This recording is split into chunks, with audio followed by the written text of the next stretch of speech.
All right, so I just a little bit of information about National Center for Systemic Improvement and where this is coming from. State Systemic Improvement Plans, or the SIP. If you are not familiar with it, it really came out of this idea from compliance as well as results.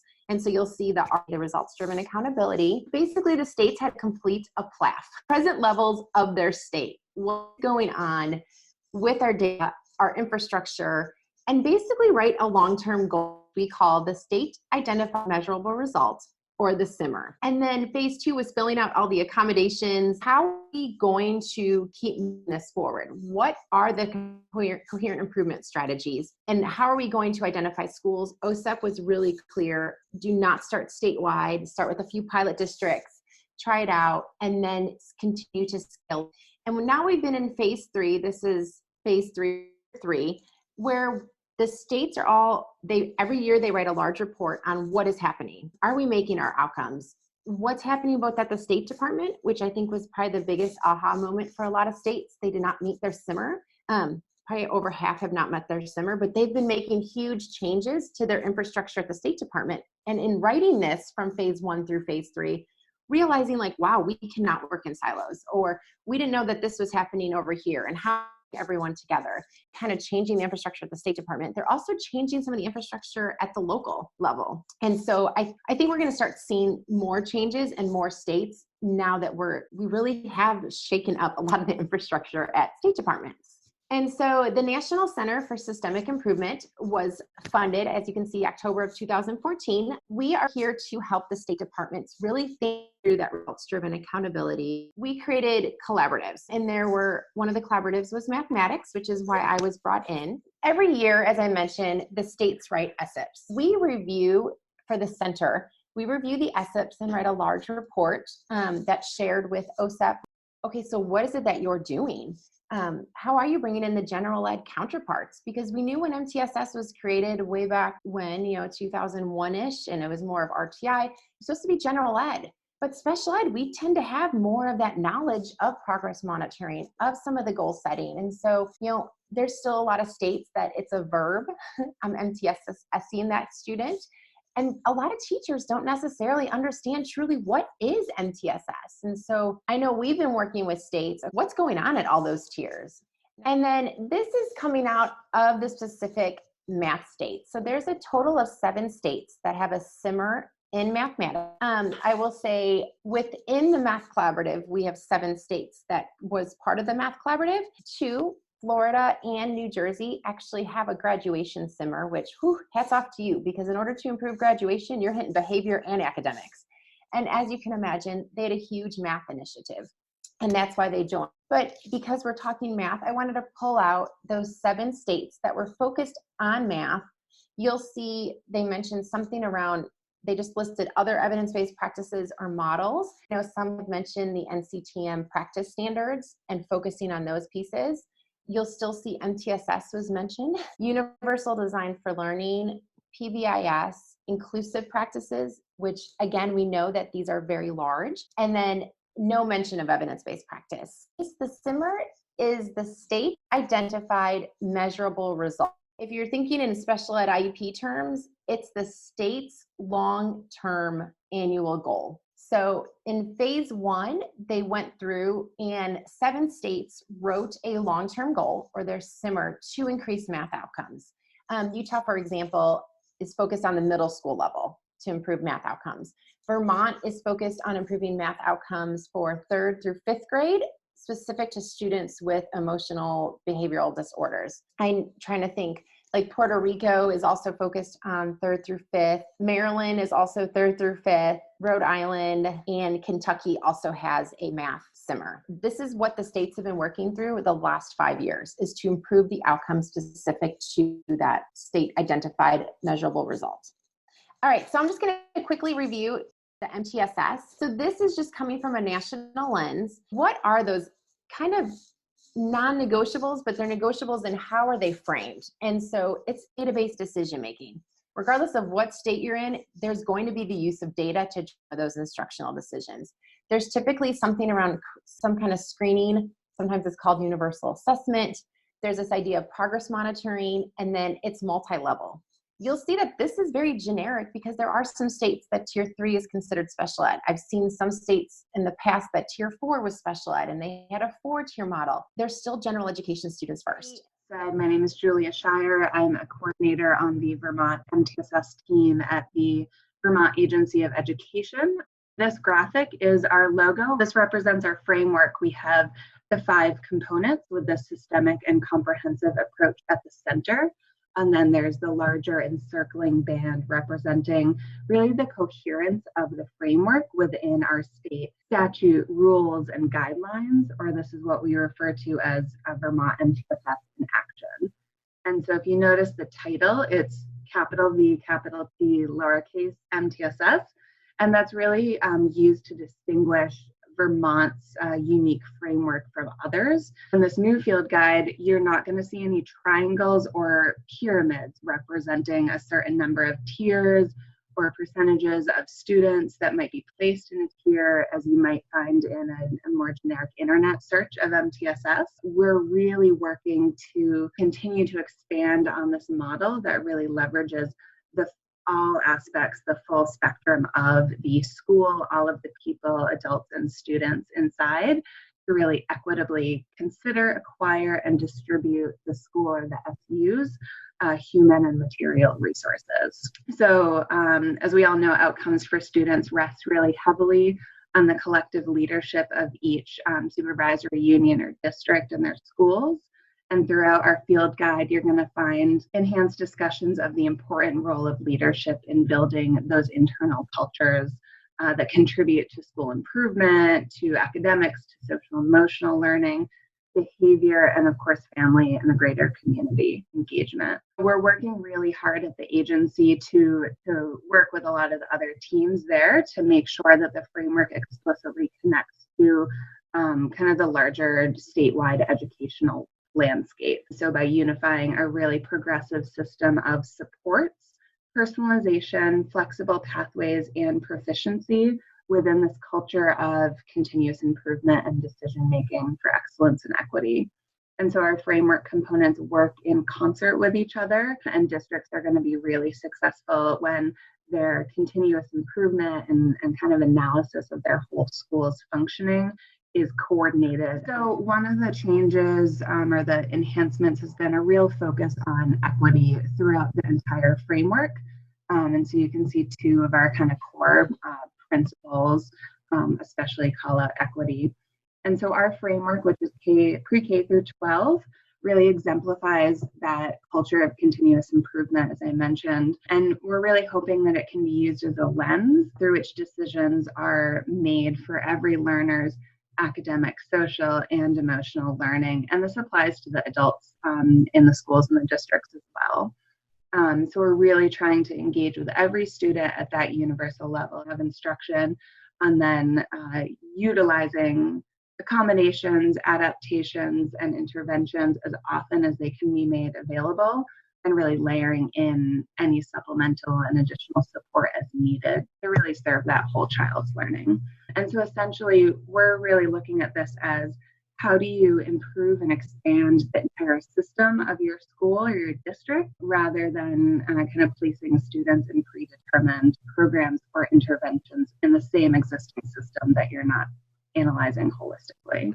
So this is a really fun graphic that we had designed for the field guide. It's really a big feature of the new field guide is how to utilize the system to identify the problem, and then kind of looking at the problem to help analyze the system. So you see that those white arrows in between are going both ways. So when the components are really balanced and working as interrelated and interdependent parts of a system, any new state statute or rules that are coming out can be implemented using the framework as a lens, rather than seeing MTSS as another thing to do on top of everything else that schools are having their time being competed for. And so we really encourage the leadership teams that we work with to say, how can this framework inform, for example, Vermont is working on a portrait of a graduate. So how can the framework really inform that work and not we'll deal with MTSS once we do this portrait of a graduate. And so the combination of the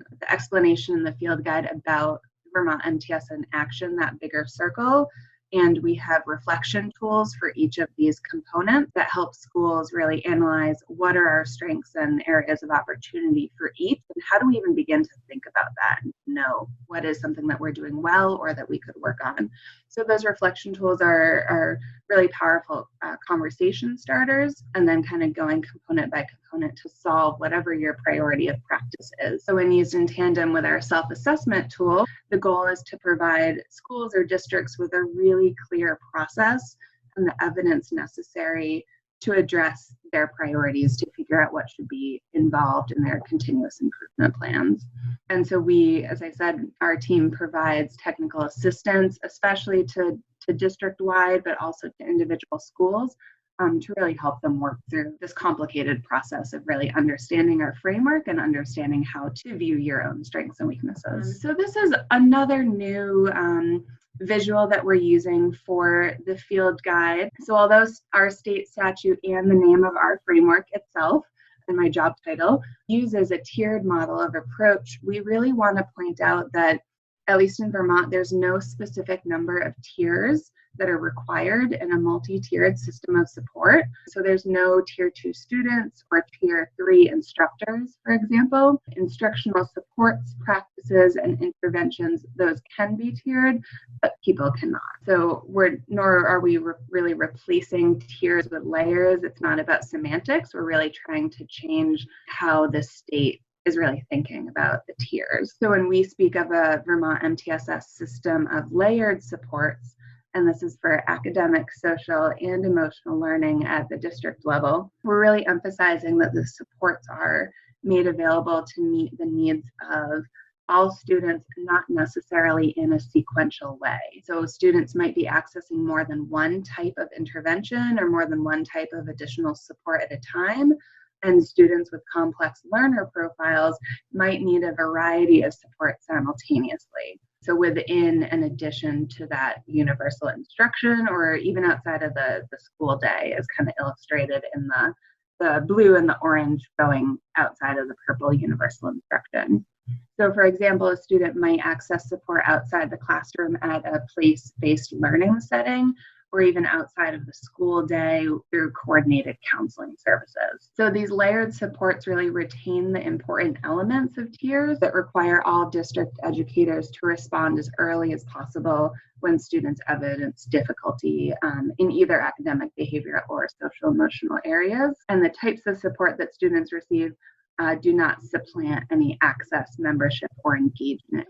So I am Malia Height. I'm the middle school math specialist for the Utah State Board of Education, and also the MTSS specialist. And what we're going to talk about is a little bit more about how we've developed our framework, which we call the UMTSS for Utah, and what we've done to push out that framework to the field, and how we're impacting the practices that are happening in our local education agencies, which is what we call our districts, and we have a lot of charters, so I'll say LEAs, and that is a local education agency. We started our work kind of officially within the world of MTSS with the SPDIG grant, the State Personnel Development Grant, which is out of the Office of Special Ed Programs. And we initially started with a focus on behavior and started with 6 LEAs and has now expanded to 36 LEAs where they have coaching and they focus on behavior and academics now. And we, as part of that program, have a statewide conference where teachers and educators and anybody who really has an interest in what's happening in the world of multi-tiered system of supports can come and see these sessions and help their practice to move forward. And that has been going on for several years. The UMTSS framework specifically, we started a draft in 2006 and it's gone through many revisions. And our current draft was started in 2014 and published in 2018. And we involved many stakeholders when we developed the framework. We had the state agency personnel, but we also had leadership from the districts and also charter schools. We had our higher ed and education prep program. They were part of the development so that we could all kind of be on the same page for when we say, and this is what MTSS is in Utah, that's what we mean. The UMTSS for mathematics is a specific document that was produced with a similar kind of stakeholder participation, and it's specific to mathematics. And so we really focus on, based on the foundation of equity, that we look at high quality instruction, data-based decision-making, and team-based problem solving to help students to achieve at those high levels. We, like Kat was saying, are one of the 7 states that does use math as one of our SIMR measurements. So we're looking at the proficiency for mathematics through our statewide assessment.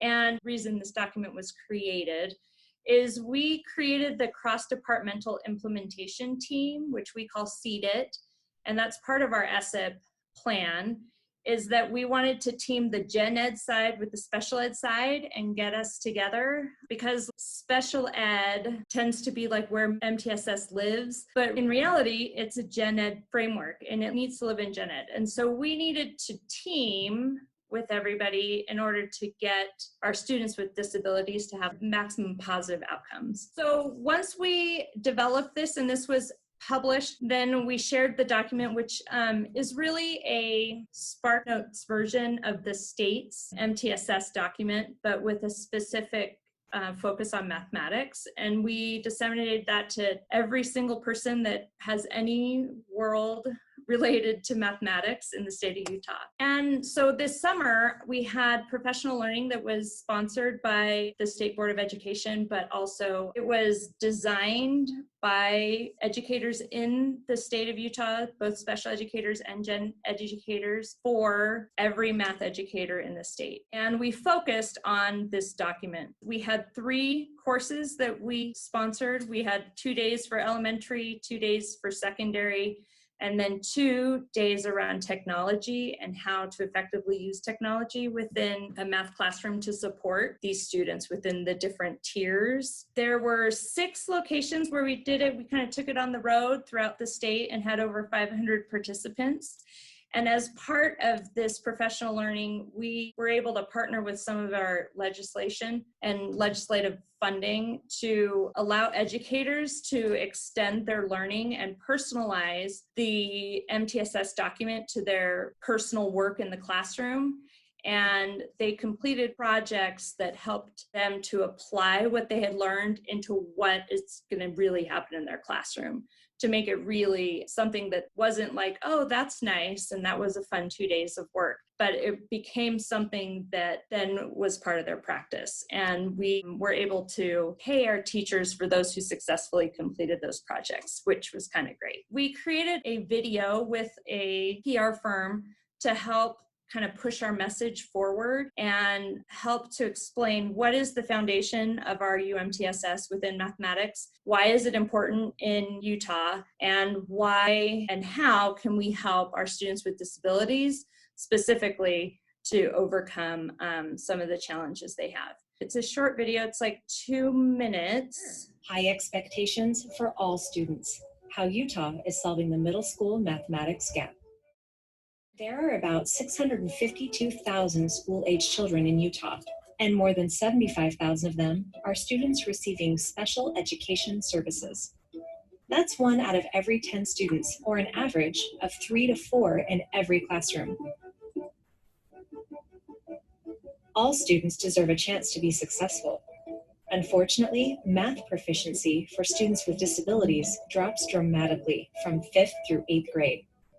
By 7th grade, there is a 37% proficiency gap between the mathematics achievements of all students and those of students with disabilities.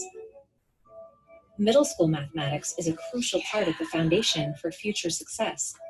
Math comprehension in middle school affects ACT scores, graduation rates, and career trajectory. Educators like you can help close this gap with these proven methods. Step 1, establish high expectations. Include students with disabilities in rigorous grade level content. Promote success for every student by eliminating tracking based on perceived ability. Embrace a growth mindset. When we believe in every student and give them the right support, they're capable of learning and succeeding at high levels. Step 2, teach effectively.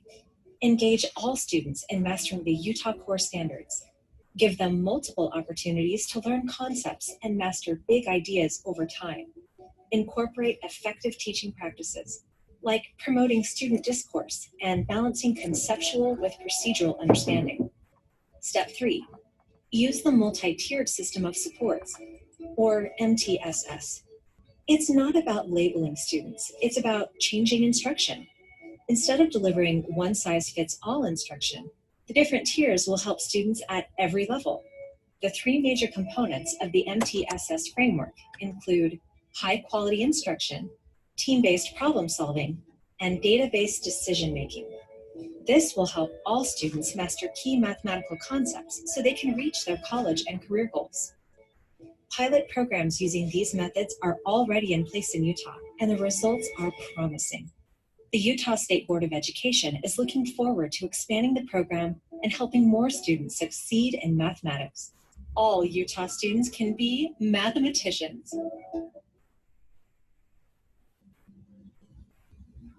That's the video that we put together and is really how we are helping to get the message out to the field. So our educators, our administrators, parents, the public, this is really what we're going to push to and use as the foundation for all of the other initiatives around mathematics, specifically in middle school and specifically for students with disabilities.